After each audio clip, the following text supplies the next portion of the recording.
Japan एक तरक्की याफ्ता मुल्क है, एक ऐसा मुल्क जिसकी मैशत इतनी स्ट्रांग है, जिसकी टेक्नोलॉजी इतनी स्ट्रांग है, जो हर चीज में तमाम ममालिक से आगे है। वहां पे कोई शख्स 100 साल से पहले नहीं मरता। और जापानी अपनी सेहत का और सफाई का बहुत ज्यादा ख्याल रखते हैं। जापानियों के बारे में एक हैरत अंगेज खबर आपको देता हूँ। मेरी पीछे तस्वीर में आप दो कुर्सियां देख रहे होंगे। ये जो दो कुर्सियां, इन दोनों कुर्सियों के साथ पैडल लगे हुए हैं।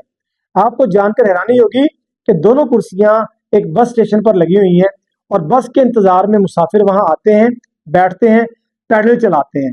पहला काम उनका इंतजार का वक्त अच्छा गुजारते हैं बस के इंतजार में, दूसरा उनकी एक्सरसाइज बहुत अच्छी हो जाती है, और तीसरा वो मुल्क की मैशत में बड़ा अहम किरदार अदा कर रहे हैं कि उस पैडल घुमाने से भी बिजली पैदा होती है।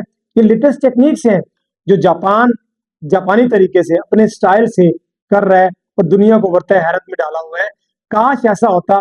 मेरे मुल्क में कुर्सियां होती पैडल के साथ तो शायद रात के 2 बजे कुर्सियां गायब होती। खुदारा ये अपने लोगों से सीखिए।